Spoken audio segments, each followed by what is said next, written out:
I'm Andy, CEO of Fitness On Demand. Today we're going to talk about a major factor that impacts retention rates all over the industry: gymtimidation. Gymtimidation is essentially the anxiety or the angst that a member will feel, whether they're new, predominantly new or existing, who walk into a gym and really feel out of place. They feel like they don't necessarily belong because they're unsure of what to do, and they are given this perception, whether it be through marketing or other members, that everyone else knows what they're doing other than themselves, and it is easier to walk out the door than walk in and actually complete a workout. They're essentially intimidated to walk into the gym and do a workout. This is essentially caused by a whole variety of things, whether it's social media, whether it's the marketing that's used with gyms today showing perfect body, perfect form, perfect technique, but really it is the perception that is in the eye of the potential consumer. And how does it impact your club is crucial. Because if someone is feeling intimidated in coming into the gym, in particular when they first join, they are less likely to come often within their first 60 days. And it is an absolute crucial time to have people attend the gym at least 4 times a month as a bare minimum in order to keep them longer as a member. It's simple. If people feel intimidated to come into the gym, they are less likely to actually come on their own.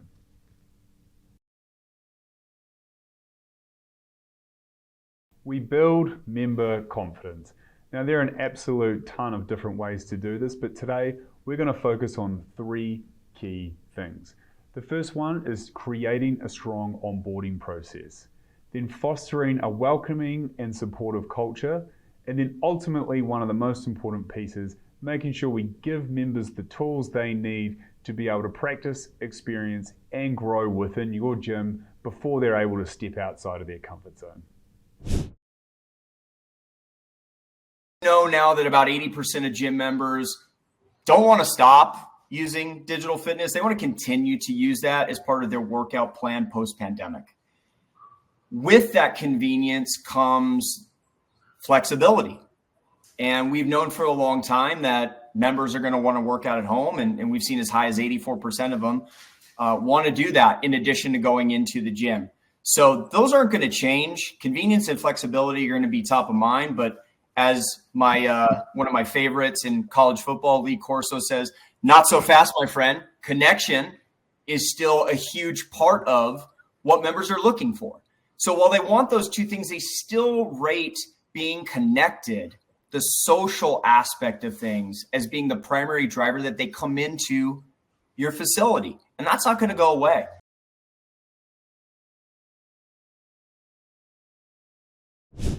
Ensuring that when a member joins, you understand that their first 30 days of the membership is where you need to be spending the most amount of effort to create strong connections. Focus on connections with other members, focus on connections with fitness professionals, focus on their attendance. Now, if we leave people to come at their own will, they are less likely to come than if they have appointments booked.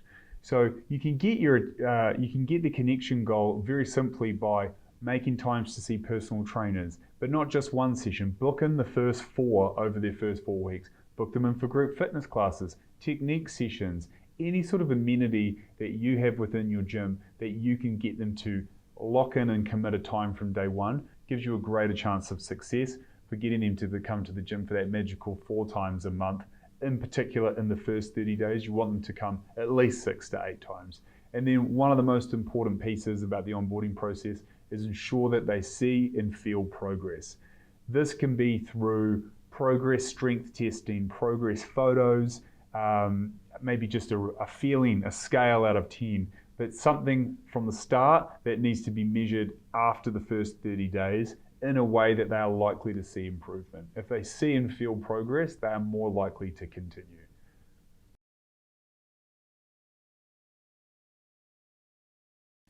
Ensuring that the interactions, in particular in the first month, are really, really strong. And that's where the bookings and the attendance comes in. So even the simple hello and goodbyes when a member enters the gym, remembering their name, following up their first visit with a text message or a phone call, see how their body's feeling after their first weight sessions, but ensuring that they feel supported in their program and in the gym environment by your staff and your technology is extremely crucial.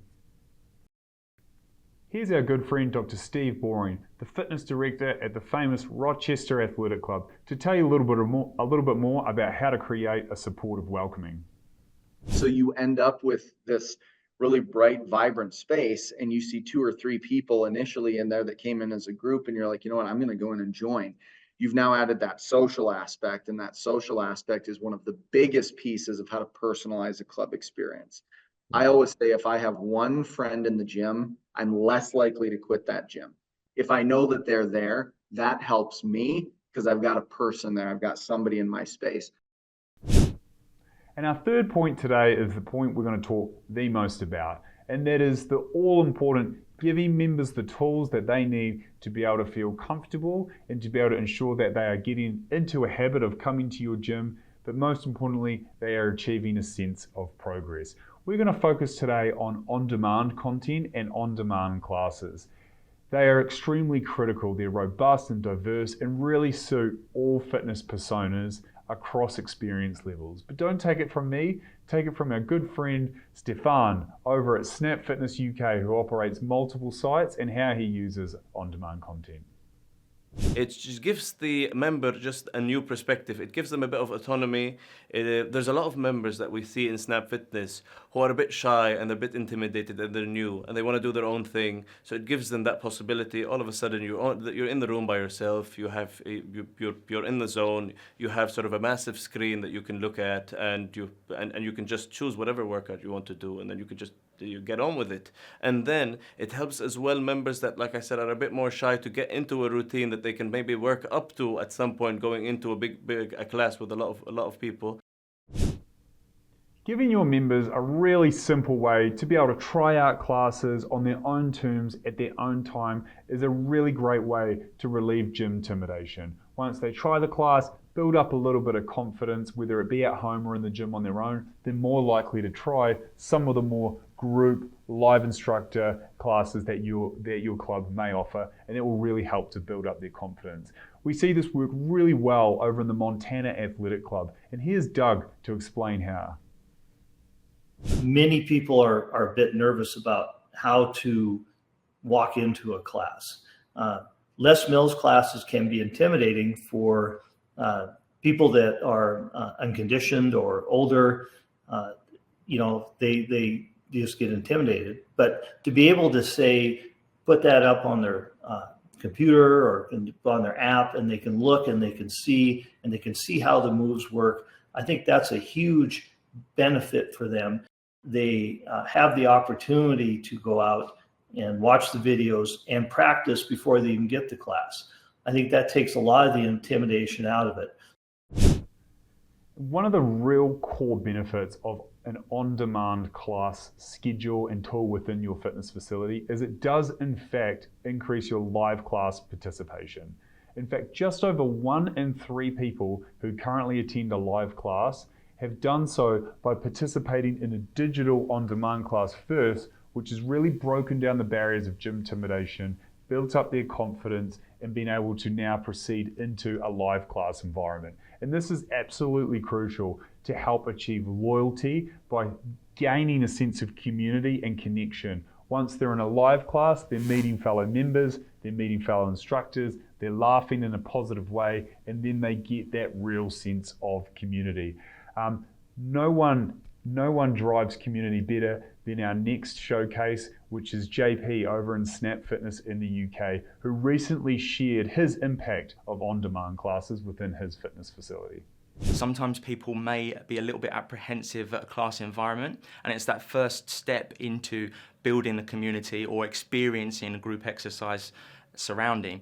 So it's a nice way to start because they can be on their own. We tend to normally do the FOD classes with new prospective members or even new members and existing members, and it helps because it gives them the confidence in themselves to experience that environment, which we're about utilising the whole facility. So it's definitely a powerful tool for that, yeah.